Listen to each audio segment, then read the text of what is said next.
కావాలనే మీ కలను నెరవేర్చుకోండి. సంప్రదించండి Hegde fertility, Hyderabad, Telangana. Hi guys, welcome to I dream. Every week వచ్చే కొత్త మూవీస్కి సంబంధించిన రివ్యూస్ అనేది కూడా ఫాస్ట్గా మన ఐ డ్రీమ్లో కూడా ఇస్తున్నాము. కాబట్టి ఇప్పుడైతే ఈరోజు రిలీజ్ అయిన మూవీ ఓదెలా 2.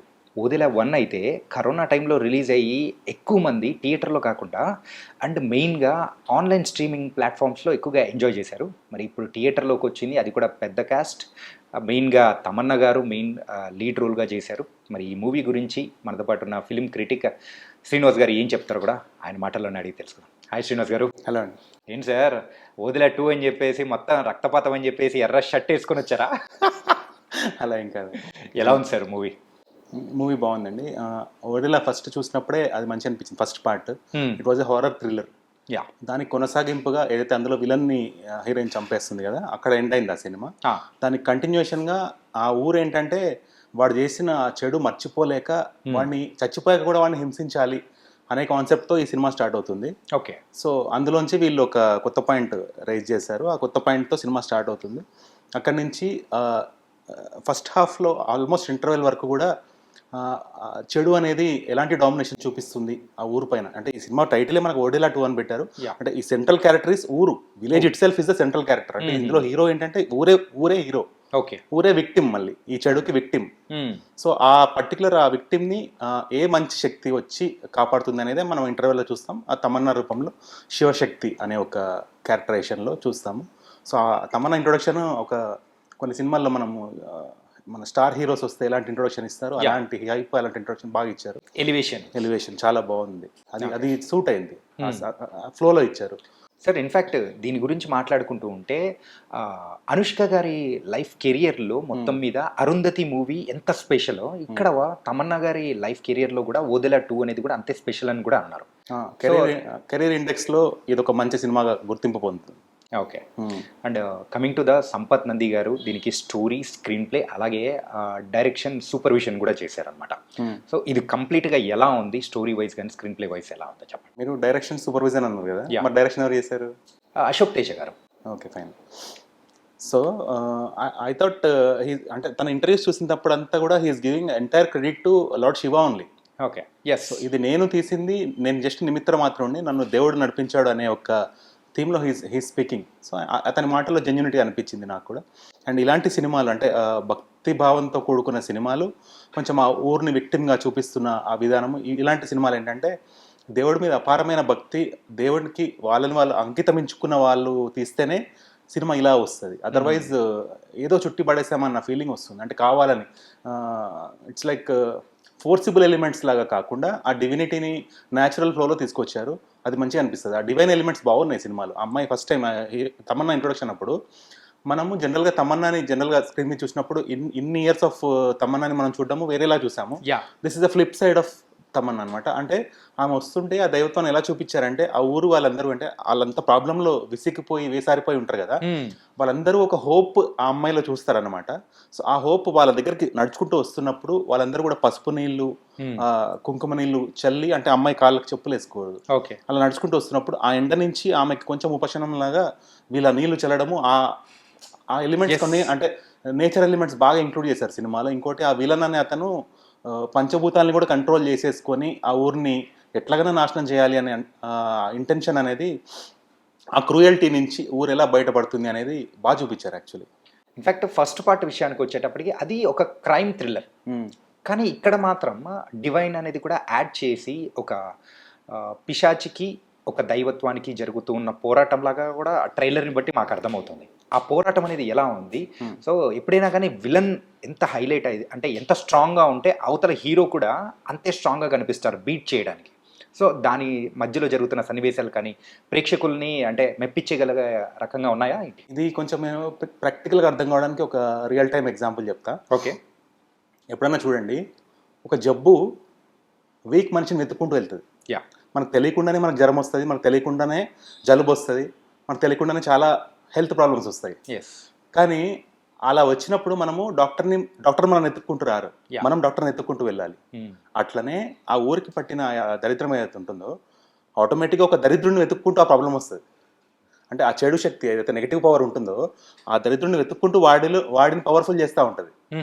సో అలాంటప్పుడు ఆ ఊర్లో ఉన్న కొంతమంది మంచి వాళ్ళు వాళ్ళ యొక్క హిస్టరీలోంచి తీసిన కొన్ని నాలెడ్జ్లోంచి ఏం చెప్తారంటే, దీనికి సొల్యూషన్ కూడా ఎక్కడో బయట వాళ్ళు వచ్చి చేయాలని అనుకోకుండా మన ఊరి నుంచే ఒక మనిషి చిన్న వయస్సులోనే దైవత్వాన్ని గుర్తించి ఆ భవబంధాలన్నీ వదిలేసి వాళ్ళ గ్రాండ్ మదర్ ఇన్ఫ్లుయెన్స్ వల్ల ఆ శివుడి ఒక ఇన్ఫ్లుయెన్స్లో తమను తాము ఆ దైవుడికి అంకితం ఇచ్చేస్తూ ఆ ఇన్ఫ్లుయెన్స్లో ఉన్న మనిషి ఎవరైనా వస్తే బాగుంటుంది అన్నప్పుడు వాళ్ళకే గుర్తొస్తుంది, ఎవరో ఎందుకు మన ఊరి అమ్మాయి ఉంది కదా భైరవి అనే అమ్మాయి, చిన్నప్పుడే ఊరొదిలి వెళ్ళిపోయింది అమ్మాయి, దైవాధీనం అయిపోయింది మొత్తము. సో తను ఎవ్రీ ఇయర్ ఒక్కసారి మాత్రము ఇక్కడ మన ఊరి పొలిమేరలో ఉన్న గుడికి వస్తుంది కాబట్టి ఆ ప్రయత్నం చేసి చూద్దాం అనే ఒక హోప్లో వీళ్ళు వెళ్ళి ఆవిడని కలవడము, ఆవిడ యాక్సెప్ట్ చేసి ఈ ఊరికి ఈ విధంగా నేను సొల్యూషన్ కోసం నేను ప్రయత్నిస్తాను అని మాత్రమే వస్తుంది. కానీ ఆమెతో సొల్యూషన్ కాదు. మనము first time we see real time lord Shiva on screen in the second half. Wow, అది చాలా బాగా తీశారు. శివుడిని చూసినప్పుడు తెలియకుండానే ఆ మన చాలా హ్యాపీనెస్ అనిపించింది నాకు. మన దేవుణ్ణి చాలా గ్రాండియర్గా చూపించి ఏ సినిమా అయినా నచ్చుతుంది. శ్రీఆంజనేయం కూడా చాలా నచ్చింది, హనుమంతుని చాలా గ్రాండ్గా చూపించారు ఆ సినిమాలో. ఈవెన్ రీసెంట్గా వచ్చిన హనుమంతుడి సినిమా కూడా బాగా నచ్చింది. అండ్ ఇప్పుడు ఇది. And coming to the technicalities విషయానికి వచ్చేటప్పటికి తమన్నా గారి యాక్టింగ్ అండ్ వశిష్ఠ సింహ గారి యాక్టింగ్, వీళ్ళ యాక్టింగ్ ఎలా ఉంది? వీళ్ళిద్దరు తమన్నా చాలా మెచ్యూర్డ్ పర్ఫార్మెన్స్ అండి. ఆమె కూడా లైఫ్లో ఇప్పుడు మనమందరము కెరీర్లో సక్సెస్ ఫెయిల్స్ చూస్తాం కదా, తన పర్సనల్ లైఫ్లో ఏదో చిన్న డిస్టర్బెన్స్ వచ్చిన టైంలో వాళ్ళ మదర్ సజెషన్ తోటి ఆమె తనను తాను ఆ డివైన్ పాత్లోకి ఎంటర్ అవుతున్న టైంలో ఈ సినిమా వచ్చింది. ఓకే. సో ఆమె ఫేస్లో you see a lot of maturity being portrayed. అంటే అది యాక్టింగ్ చేస్తే యాక్టింగ్ లాగా అనిపిస్తుంది. ఇది ఆమెను చూస్తున్నంతసేపు వీఆర్ ఫీలింగ్ తమనం చూస్తున్నట్టు అనిపించట్లేదు, ఒక శివశక్తి క్యారెక్టరేషన్ చూస్తున్నట్టు అనిపిస్తుంది. చాలా బాగా అది మూర్తి భవించినట్టు అనిపించింది ఆమె. As if she belongs, she is that only అన్నట్టు.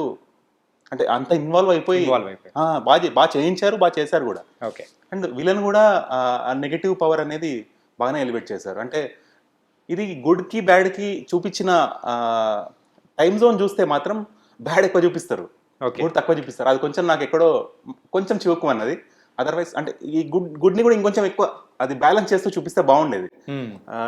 టైం ఫ్రేమ్ ఎక్కువ బ్యాడ్కి దొరికింది. ఓకే. అంటే వశిష్ఠ సింహ గారి పర్ఫార్మెన్స్ కానీ ఎలా అనిపించింది? Voice over is very good. And తను ఏంటంటే ఊరిలో ఎవరైతే ఊర్లో వాళ్ళకి చిన్న చిన్న గొడవలు ఉంటాయి కదా, ఆ గొడవల వల్ల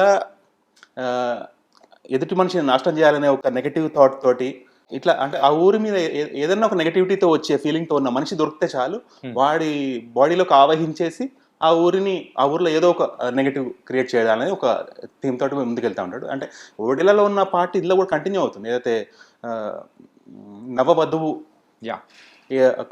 చర్య జరిగి చనిపోవడం అలాంటివి కూడా కంటిన్యూ అవుతాయి. సో ఒక పోలీస్ ఆఫీసర్ కూడా ఒక ఛాలెంజ్ చేసి చనిపోవడం, ఇలా చాలా జరుగుతాయి. అయితే ఓవరాల్గా సినిమాని కొంతమంది యంగ్స్టర్స్ కానీ ఎవరైనా అంటే ఈ విధంగా అంటే మరి డివైన్ థాట్ ప్రాసెస్ లేకనో మరి కనెక్టివిటీ మిస్ అవడం వల్లనో బాగాలేదు అనేస్తున్నారు కొంతమంది. అంటే మనము చూపించిన సినిమాని కరెక్ట్గా కూర్చొని సినిమా చూసాక ఒక 5 minutes మనం కూర్చొని ప్రశాంతంగా ఆలోచిస్తే will get a whole picture. ఇలా ఎందుకు తీశారు, ఇలా ఎందుకు చూపించారు ఏంటి అనేది అని నా ఒపీనియన్. నెక్స్ట్ మనం మాట్లాడుకోవాల్సింది ఇలాంటి మూవీస్కి విఎఫ్ఎక్స్ అండ్ గ్రాఫిక్ వర్క్, అది కూడా రియాలిటీకి దగ్గరగా ఉండేటట్టు మనం చూస్తే ఇప్పుడున్న టెక్నాలజీని యూజ్ చేసుకుంటేనే పీపుల్ కనెక్ట్ అవుతున్నారు. ఏమాత్రం కొంచెం చిన్న తేడా వచ్చినా రీసెంట్గా రిలీజ్ అయిన కొన్ని మూవీస్ యొక్క వాళ్ళ ఫెయిల్యూర్లలో కూడా కనిపించాయి. మరి దీనిలో ఎలా ఉన్నాయి? ఇప్పుడు ఏఐ అనే టెక్నాలజీ మీద ఎక్కువ డిపెండ్ అవుతున్నారు. ఈ సినిమాలో థ్యాంక్ఫుల్లీ ఏఐ వాడకుండా ఏఐ ఎంతో అంత ఇమేజరీ చూపిస్తుంది, ఫేక్ చూపిస్తుంది. ఇందులో రియలిస్టిక్గా చూపిస్తారు గ్రాఫిక్స్. ఇంకోటి ఇక్కడ హీరో తమన్నా అనుకుంటే విలన్ ఒక ప్రేతాత్మ కాబట్టి ఫిజికల్ షేప్ ఉండదు. సో వాళ్ళు ఫిజికల్గా ఫైట్ చేయడానికి ఛాన్స్ లేదు. సో ఏది చూపించినా ఆడియన్స్కి అర్థం కావాలంటే అది గ్రాఫికల్ రిప్రజెంటేషన్గానే చూపించాలి, విఎఫ్ఎక్స్ ద్వారానే చూపించాలి. ఆ విఎఫ్ఎక్స్ కూడా చాలా బిలీవబుల్గా చాలా బాగా చేశారు. వర్క్ బాగుంది. అంటే ఊరిని మొత్తం ఒక సర్కిల్ ఫైర్ తోటి తను బంధించడము, ఆ పంచభూతాన్ని కంట్రోల్ చేసుకోవడము, ఒక ఎయిర్ రూపంలో రావడము, వాటర్ రూపంలో రావడము. అంటే విలన్కి చాలా గ్రాండ్ ఇయర్ ఇచ్చారు actually. That guy is very lucky ఈ సినిమాలో విలన్గా ఛాన్స్ దొరకడం. అంటే ఆ ఓడేలా ఫస్ట్ చేసినందుకే ఇందులో ఛాన్స్ దొరికింది ఆబ్వియస్లీ. దట్ వే అతని లైఫ్లో ఇంకా this is the best part he played అని చెప్పాలి. ఓకే. అవును.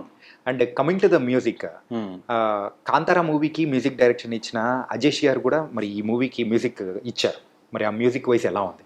This is a soulful music. అంటే ఇలాంటి ఇతివృత్తం చెప్పే మూవీస్. ఇప్పుడు ఒక ఊరినే సెంట్రల్ క్యారెక్టర్గా పెట్టుకున్న సినిమా, ఆ సెంట్రల్ క్యారెక్టర్లో ఒక్కొక్క విలేజర్ని మన అంటే ఒక ఫస్ట్ 10 to 15 minutes మనకు ఆ విలేజ్ నేటివిటీ రూటెడ్నెస్ బాగా చూపిస్తారు. ఆ విలేజ్లో వాళ్ళందరూ కూడా దేవుడితో ఉన్న కనెక్టివిటీ చూపిస్తారు. నమ్మకం ఎలా ఉంటుంది, వాళ్ళు ఏ రకమైన నమ్మకంతో ఉంటారు, అండ్ బిలీవబిలిటీ ఎలా ఉంటుంది. చాలామంది నమ్మే వాళ్ళని హేళన చేసే వాళ్ళు ఉంటారు. అలాంటి వాళ్ళు లేకుండా స్వచ్ఛంగా దేవుడిని ప్రేమించే మనుషులున్న ఒక ఊరు. సో అలాంటి ఇతివృత్తం అవన్నీ ఉన్నప్పుడు, వాటిని విజువల్గా బాగున్నప్పుడు, దాంతోపాటు మంచి మ్యూజిక్ మనకు హృదయంగా నచ్చేలాగా ఉంటేనే సినిమా ముందుకెళ్తున్న కొద్దీ మనకి హ్యాపీగా అంటే ఇంకా అప్పుడే అయిపోయింది అనిపిస్తుంది. ఫస్ట్ హాఫ్ అయిపోతుంది అలా అనిపిస్తుంది. ఎక్కడ కూడా బోర్ లేకుండా, ల్యాగ్ అనిపించకుండా బాగా తీసుకెళ్ళాడు సినిమాని. విలేజ్ లానే ఉంది, ఆ విలేజర్స్ కూడా విలేజర్స్ లానే ఉన్నారు. Everything he made it very believable. And ఓవరాల్గా ఈ మూవీ అనేది ఎలాంటి హర్రర్ ఎక్స్పీరియన్స్, థ్రిల్లింగ్ ఎక్స్పీరియన్స్ ఇచ్చిందంటారు? వైలెన్స్ ఉంది, హారర్ ఎలిమెంట్స్ ఉన్నాయి, థ్రిల్ ఎలిమెంట్స్ ఉన్నాయి. అంటే మనము బాలీవుడ్లో రీసెంట్గా 2-3 మూవీస్ ఉన్నాయి. స్త్రీ ఒకటి, అలాంటి కైండ్ ఆఫ్ హారర్ ఈ సినిమాలో ఉంది. అయితే చిన్నపిల్లలు ఈ సినిమా చాలా భయపడచ్చు, అలాంటి హారర్ ఎలిమెంట్స్ ఉన్నాయి. ఓకే, మొత్తానికైతే ఈ మూవీ ఒక థ్రిల్లింగ్ ఎక్స్పీరియన్స్ అనేది కూడా ఇచ్చిందన్నమాట. Horror thriller with divinity. Wow. So lot of things are there to watch. ఏంటంటే ఈ మూవీని ఎందుకు చూడాలి అని అంటే ఈ థింగ్స్ అనేది కూడా మనం పెట్టుకోవచ్చు అనమాట. So tell me the final overall rating or experience about this movie. Any divine movie made with a good heart, pure heart gives a good experience for audience.